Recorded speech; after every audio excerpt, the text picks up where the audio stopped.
Crime and Punishment by Fyodor, Dostoevsky. Chapter 3. He woke up late next day, after a broken sleep. But his sleep had not refreshed him. He woke up bilious, irritable, ill-tempered, and looked with hatred at his room. It was a tiny cupboard of a room, about 6 paces in length. It had a poverty-stricken appearance, with its dusty yellow paper peeling off the walls, and it was so low-pitched that a man of more than average height was ill at ease in it, and felt every moment that he would knock his head against the ceiling. The furniture was in keeping with the room. There were 3 old chairs, rather rickety, a painted table in the corner, on which lay a few manuscripts and books. The dust that lay thick upon them showed that they had been long untouched. A big, clumsy sofa occupied almost the whole of one wall and half the floor space of the room. It was covered with chintz, but was now in rags, and served Raskolnikov as a bed. Often he went to sleep on it as he was, without undressing, without sheets, wrapped in his old student's overcoat, with his head on one little pillow, upon which he heaped all the linen he had, clean and dirty, by way of a bolster. A little table stood in front of the sofa. It would have been difficult to sink to a lower ebb of disorder, but to Raskolnikov, in his present state of mind, this was positively agreeable. He had got completely away from everyone, like a tortoise in its shell, and even the sight of a servant girl who had to wait upon him and look sometimes into his room made him writhe with nervous irritation. He was in the condition that overtakes some monomaniacs entirely, concentrated upon one thing. His landlady had, for the last fortnight, given up sending him in meals, and he had not yet thought of expostulating with her, though he went without his dinner. Nastasia, the cook and only servant, was rather pleased at the lodger's mood and had entirely given up sweeping and doing his room. Only once a week or so would she stray into his room with a broom. She woke him up that day. "Get up! Why are you asleep?" she called to him. "It's past 9. I have brought you some tea. Will you have a cup? I should think you're fairly starving." Raskolnikov opened his eyes and started and recognized Nastasia. "From the landlady, eh?" he asked, slowly, and with a sickly face sitting up on the sofa. "From the landlady, indeed." She set before him her own cracked teapot, full of weak and stale tea, and laid 2 yellow lumps of sugar by the side of it. "Here, Nastasia, take it, please," he said, fumbling in his pocket, for he had slept in his clothes, and taking out a handful of coppers. "Run and buy me a loaf, and get me a little sausage, the cheapest, at the pork butcher's." "The loaf I'll fetch you this very minute, but wouldn't you rather have some cabbage soup instead of sausage? It's capital soup. Yesterday's. I saved it for you yesterday, but you came in late. It's fine soup." When the soup had been brought, and he had begun upon it, Nastasia sat down beside him on the sofa and began chatting. She was a country peasant woman, and a very talkative one. "Praskovya Pavlovna means to complain to the police about you," she said. He scowled. "To the police? What does she want?" "You don't pay her money, and you won't turn out of the room.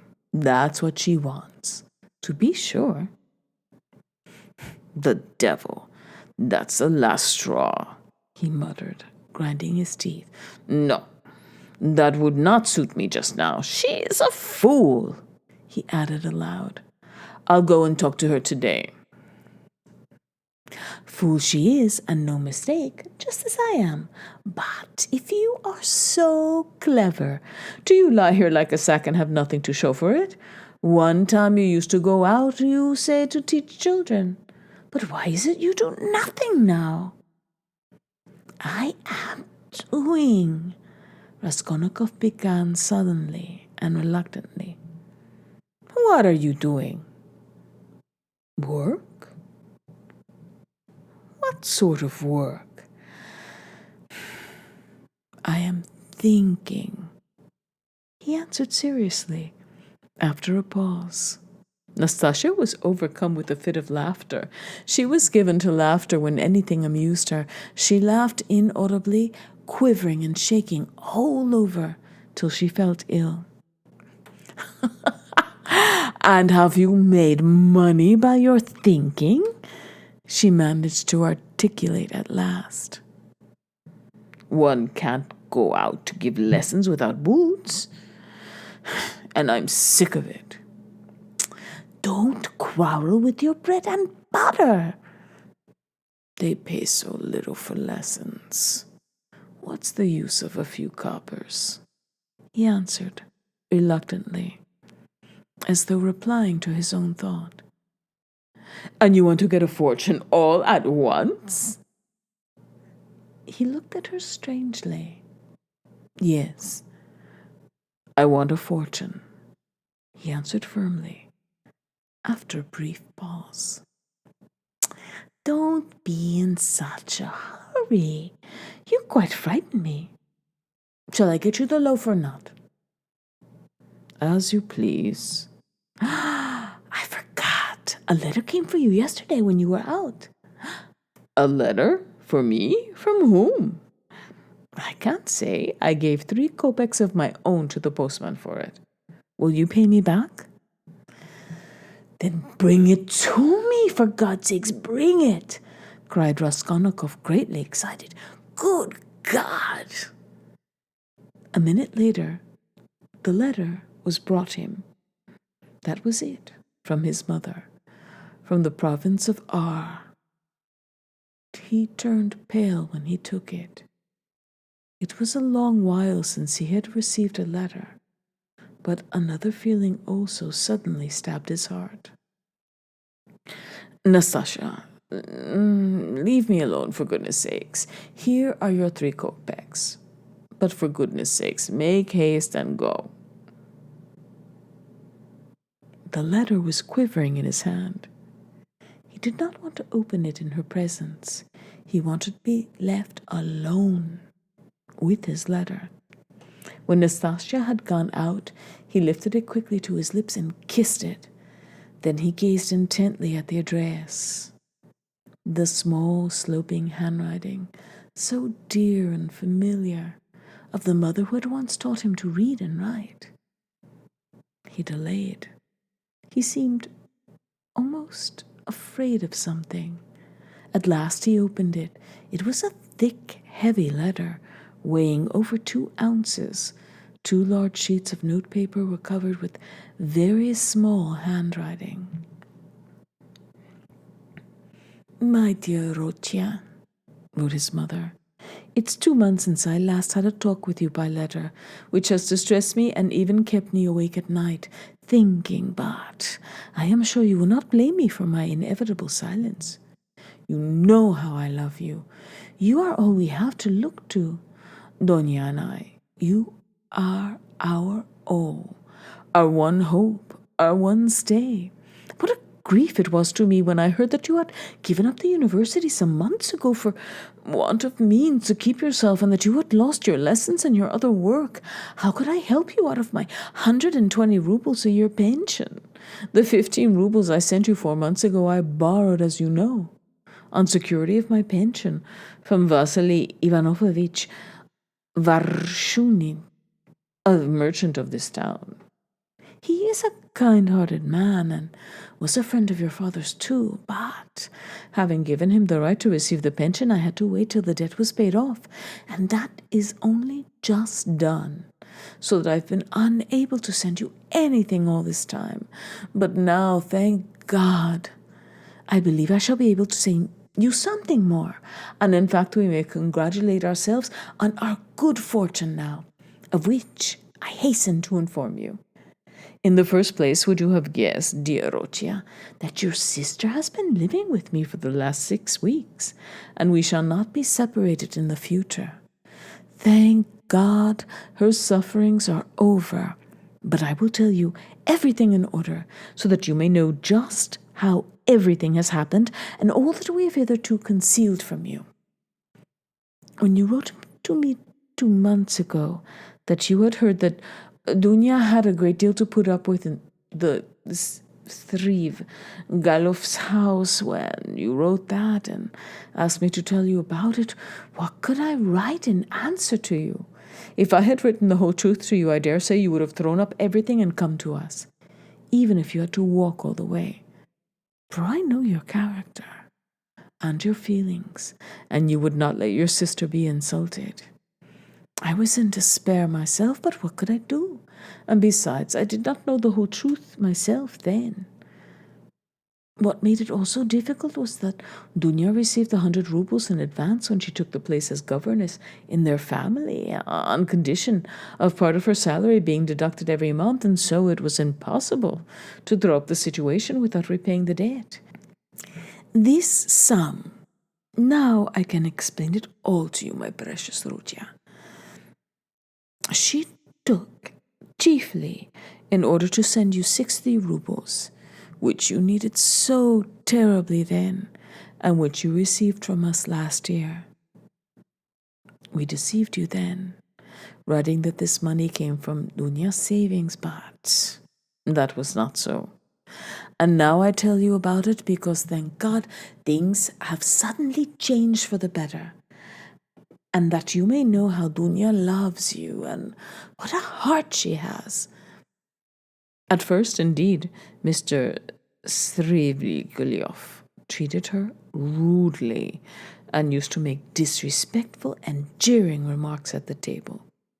Now, but I don't want to go into all those painful details so as not to worry you for nothing when it's all over now.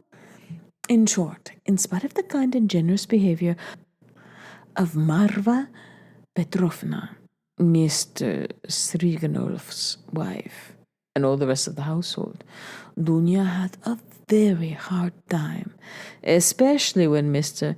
Striganov, relapsing into his old regimental habits, conceived a passion for Dunya from the beginning, but had concealed it under a show of rudeness and contempt.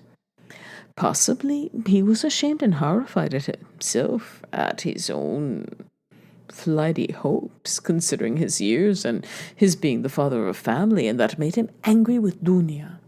And possibly, too, he hoped by his rude and sneering behavior to hide the truth from others. But at last, he lost all control and had the face to make Dunya an open and shameful proposal, promising her all sorts of inducements and offering, besides, to throw up everything and take her to another estate of his, or even abroad. You can imagine all she went through. To leave her situation at once was impossible, not only on account of the money debt, but also to spare the feelings of Marfa Petrovna, whose suspicions would have been aroused, and then Dunya would have been the cause of a rupture in the family. And it would have been a terrible scandal for Dunya, too. That would have been inevitable. There were various other reasons owing to which Dunya could not hope to escape from that awful house for another 6 weeks.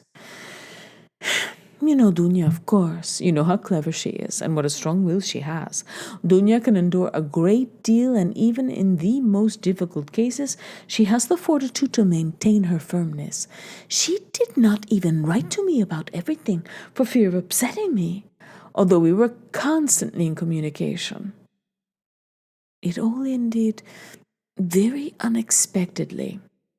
Marva Petrovna accidentally overheard her husband imploring Dunya in the garden, and put quite a wrong interpretation on the position, threw the blame upon her, believing her to be the cause of it all.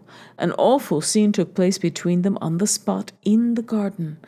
Marfa Petrovna went so far as to strike Dunya, refused to hear anything and was shouting at her for a whole hour, and then gave orders that Dunya should be packed off at once to me in a plain peasant's cart, into which they flung all her things, her linen, her clothes, all pell-mell without folding it up and packing it. And a heavy shower of rain came on too, and Dunya, insulted and put to shame, had to drive with a peasant in an open cart all the 17 versts into town. Only think now, what answer could I have sent to the letter I received from you 2 months ago? And what could I have written? I was in despair. I dared not write you the truth because you would have been very unhappy, mortified, and indignant. And yet, what could you do? You could only perhaps ruin yourself, and besides, Dunya would not allow it. And fill up my letter with trifles when my heart was so full of sorrow, I could not.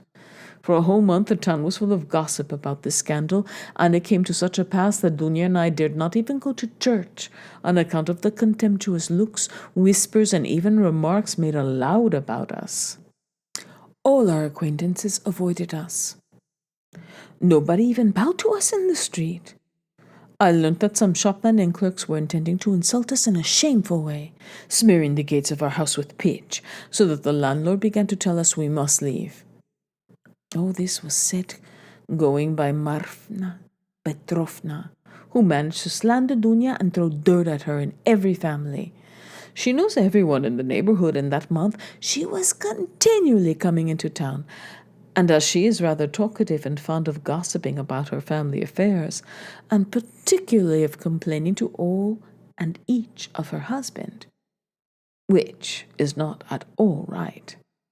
So, in a short time, she had spread her story not only in the town, but over the whole surrounding district. It made me ill, but Dunya bore it better than I did, and if only you could have seen how she endured it all and tried to comfort me and cheer me up. She is an angel. But by God's mercy, our sufferings were cut short. Mr. Svidrigailov returned to his senses and repented, and probably feeling sorry for Dunya, he laid before Marfa Petrovna a complete and unmistakable proof of Dunya's innocence, in the form of a letter Dunya had been forced to write and give to him, before Marfa Petrovna came upon them in the garden. This letter, which remained in Mr. Svidrigailov's hands after her departure, she had written to refuse personal explanations and secret interviews, for which he was entreating her. In that letter, she reproached him with great heat, and telling him how infamous he was to torment and make unhappy a defenseless girl, unhappy enough already.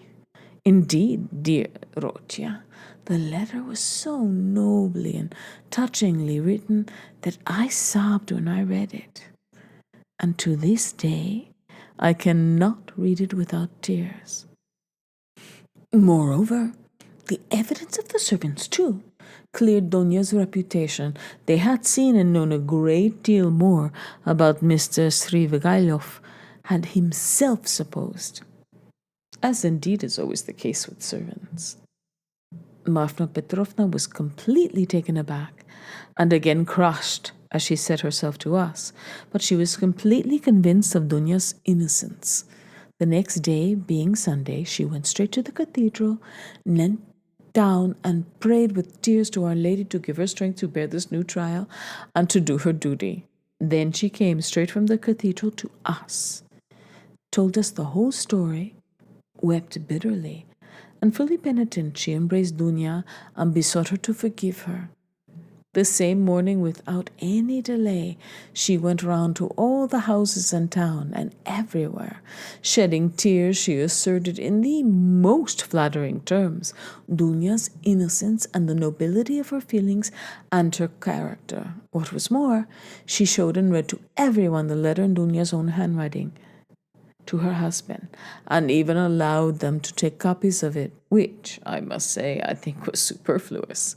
In this way, she was busy for several days in driving about the town because some people had taken offense through precedence having been given up to others. And therefore, they had to take turns, so that in every house she was expected before she arrived. And everyone knew that on such and such a day, Marfa Petrovna would be reading the letter in such and such a place, and people assembled for every reading of it. Even many who had heard it several times already, both in their own houses and in other people's. In my opinion, a very great deal of all this was unnecessary. But that's Marfa Petrovna's character.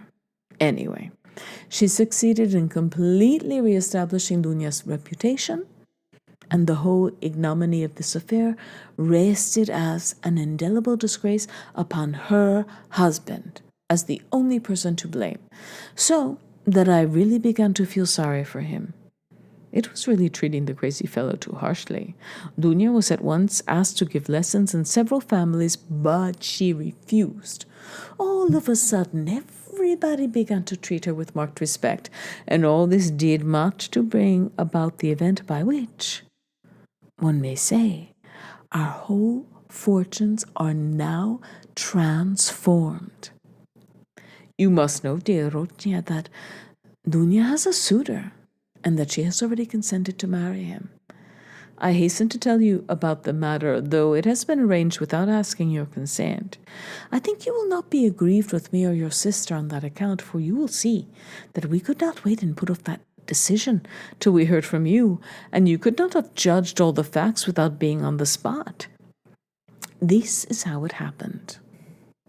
He is already of the rank of a counselor, Fyodor Petrovich Lushin, and is distantly related to Marfa Petrovna, who has been very active in bringing the match about.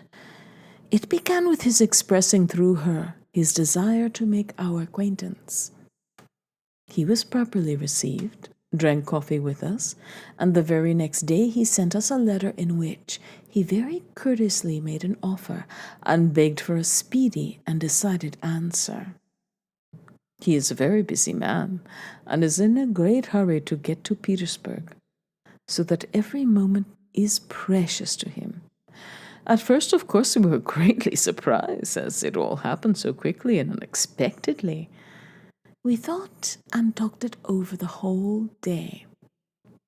He is a well-to-do man, to be depended upon. He has 2 posts in the government and has already made his fortune.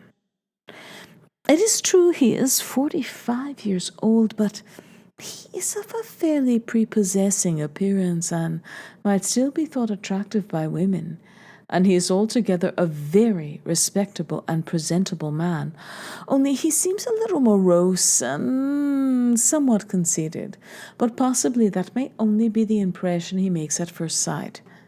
And beware, dear Rotia, when he comes to Petersburg, as shortly he will do, beware of judging him too hastily and severely, as is your way. If there's anything you do not like in him at first sight, I give you this warning, although I feel sure that he will make a favorable impression upon you. Moreover, in order to understand any man, one must be deliberate and careful to avoid forming prejudices and mistaken ideas, which are very difficult to correct and get over afterwards. And Fyodor Petrovich, judging by many indications, is a thoroughly estimable man. At his first visit, indeed, he told us that he was a practical man, but still he shares, as he expressed it, many of the convictions of our most rising generation, and he is an opponent of all prejudices. He said a good deal more, for he seems a little conceited and likes to be listened to, but this is scarcely a vice. I, of course, understood very little of it. But Dunya explained to me that though he's not a man of great education, he is clever and seems to be good-natured. You know your sister's character, Rochia.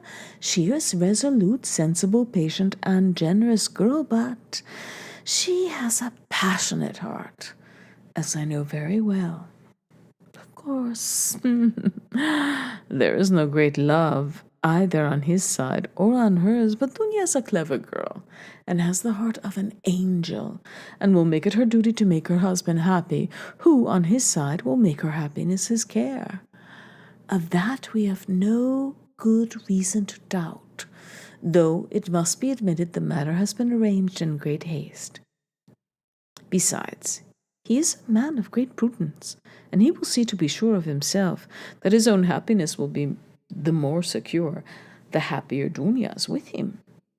And as for some defects of character, for habits and even certain differences of opinion, which indeed are inevitable even in the happiest of marriages, Dunya has said that as regards of all that, she relies on herself, that there's nothing to be uneasy about, and that she is ready to put up with a great deal if only their future relationship can be an honorable and straightforward one. He struck me, for instance, at first as rather abrupt, but that may well come from his being an outspoken man, and that is no doubt how it is. For instance, at his second visit, after he had received Dunya's consent, in the course of conversation, he declared that before making Dunya's acquaintance, he had made up his mind to marry a girl of good reputation, without dowry, and above all, who had experienced poverty, because, as he explained, a man ought not to be indebted to his wife, but that it is better for a wife to look upon her husband as her benefactor. I must add that he expressed it more nicely and politely than I have done, for I have forgotten his actual phrases and only remember the meaning.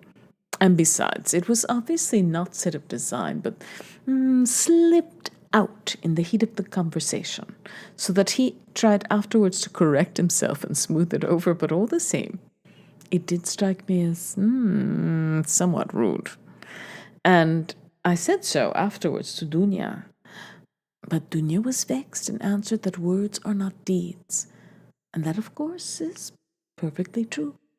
Dunya did not sleep all night before she made up her mind, and thinking that I was asleep, she got out of bed and was walking up and down the room all night.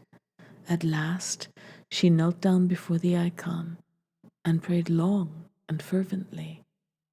And in the morning, she told me that she had decided.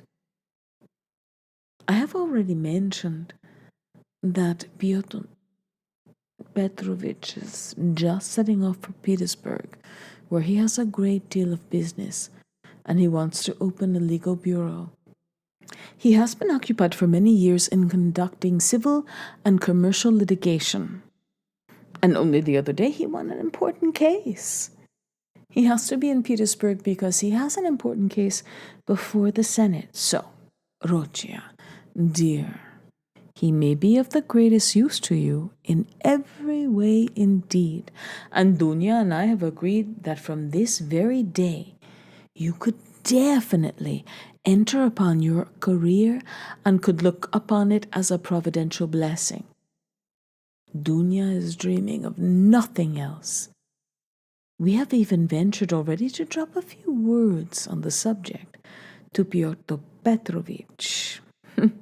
He was cautious in his answer and said that, of course, as he could not get on without a secretary, it would be better to be paying a salary to a relation than to a stranger, if only the former were fitted for duties, as though there could be doubt of your being fitted. But then he expressed doubts whether your studies at the university would leave you time for work at his office. The matter dropped for the time, but Dunya is thinking of nothing else now. She has been in a sort of fever for the last few days, and has already made a regular plan for your becoming, in the end, an associate, and even a partner in Pyotr Petrovich's business, which, Might well be, seeing that you are a student of law. I am in complete agreement with her, Rocia, and share all her plans and hopes and think there's every probability of realizing them. And in spite of Pyotr Petrovich's evasiveness, very natural at present since he does not know you, Dunya is firmly persuaded that she will gain everything by her good influence over her future husband. This she is reckoning upon. Of course, we are careful not to talk of any of these more remote plans to Pyotr Petrovich, especially of your becoming his partner. He is a practical man and might take this very coldly. It might all seem to him simply a daydream. Nor has Dunya or I breathed a word to him of the great hopes we have of his helping us to pay for your university studies. We have not spoken of it in the first place because it will come to pass of itself later on, and he will no doubt, without wasting words, offer to do it of himself, as though he could refuse Dunya that. The more readily since you may, by your own efforts, become his right hand in the office and receive this assistance not as a charity, as a salary earned by your own work. Dunya wants to arrange it all like this, and I quite agree with her. And we have not spoken of our plans for another reason, that is, because I particularly wanted you to feel on an equal footing when you first meet him. When Dunya spoke to him with enthusiasm about you, he answered that one could never judge a man without seeing him close for oneself, and that he looked forward to forming his own opinion when he makes your acquaintance. Do you know, my precious Dorothea, I think that perhaps for some reasons, nothing to do with Pyotr Petrovich, though, simply for my own personal, perhaps old womanish fancies, I should do better to go on living by myself, apart, than with them after the wedding. I am convinced that he will be generous and delicate enough to invite me and to urge me to remain with my daughter for the future, and if he has said nothing about it hitherto, it is simply because it has been taken for granted. But I shall refuse. I have noticed more than once in my life that husbands don't quite get on with their mothers-in-law, and I don't want to be least bit in anyone's way. And for my own sake, too, would rather be quite independent, so long as I have a crust of bread of my own, and such children as you and Dunya. If possible, I would settle somewhere near you, for the most joyful piece of news, dear Rocia, I have kept for the end of my letter. Know then, my dear boy, that we may perhaps be all together in a very short time, and may embrace one another again after a separation of almost 3 years. It is settled for certain that Dunya and I are set off for Petersburg. Exactly when, I don't know, but very, very soon, possibly in a week. It all depends on Pyotr Petrovich, who will let us know when he has had time to look round him in Petersburg. To suit his own arrangements, he is anxious to have the ceremony as soon as possible, even before the fast of Our Lady, if it could be managed, or if that is too soon to be ready, immediately after. Oh, with what happiness I shall press you to my heart. Dunya is all excitement at the joyful thought of seeing you. She said one day in joke that she would be ready to marry Pyotr Petrovich for that alone. She is an angel. She's not writing anything to you now, and has only told me to write that she has so much to tell you that she is not going to take up her pen now, for a few lines would tell you nothing, and it would only mean upsetting herself. She bids me send you her love and innumerable kisses. But although we shall be meeting so soon, perhaps I shall send you as much money as I can in a day or two. Now that everyone has heard that Dunya is to marry Pyotr Petrovich, my credit has suddenly improved, and I know that Afancy Ivanovich will trust me now even to 75 rubles on the security of my pension, so that perhaps I shall be able to send you 25 or even 30 rubles. I would send you more, but I am uneasy about our traveling expenses, for though Pyotr Petrovich has been so kind as to undertake part of the expenses of the journey, that is to say, he has taken upon himself the conveyance of our bags and big trunk, which will be conveyed through some acquaintance of his, we must reckon upon some expense on our travel in Petersburg, where we can't be left without a halfpenny, at least for the first few days. But we have calculated it all, Dunya and I, to the last penny, and we see that the journey will not cost very much. It is only 90 versts from us to the railway, and we have come to an agreement with the driver we know, so as to be in readiness. And from there, Dunya and I can travel quite comfortably third class, so that I may very likely be able to send you not 25 but 30 rubles, but enough. I have covered 2 sheets already, and there is no space left for more. Our whole history, but so many events have happened, and now, my precious Rodya, I embrace you and send you a mother's blessing till we meet. Love Dunya, your sister, Rodya. Love her as she loves you, and understand that she loves you beyond everything. More than herself. She is an angel. And you, Rodya, you are everything to us. Our one hope, our one consolation. If only you are happy, we shall be happy. Do you still say your prayers, Rodya? And believe in the mercy of our Creator and our Redeemer? I am afraid in my heart that you may not have visited by the new spirit of infidelity that is abroad today. If it is so, I pray for you. Remember, dear boy, how in your childhood, when your father was living, you used to lisp your prayers at my knee, and how happy we were in those days. Goodbye, till we meet again. I embrace you warmly, warmly, with many kisses. Yours till death, Pulcheria Raskolnikov. Almost from the first, while he read the letter, Raskolnikov's face was wet with tears, but when he finished it, his face was pale and distorted, and a bitter, wrathful, and malignant smile was on his lips. He laid his head down on his threadbare, dirty pillow and pondered a long time. His heart was beating violently, and his brain was in a turmoil. At last he felt cramped and stifled in the little yellow room that was like a cupboard or box. His eyes and his mind craved for space.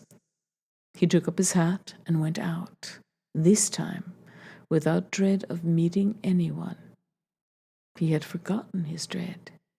He turned in the direction of the Vasilievsky Ostrov, walking along Vasilievsky Prospect as though hastening on some business. But he walked, as was his habit, without noticing his way, muttering and even speaking aloud to himself, to the astonishment of the passers-by. Many of them took him to be drunk.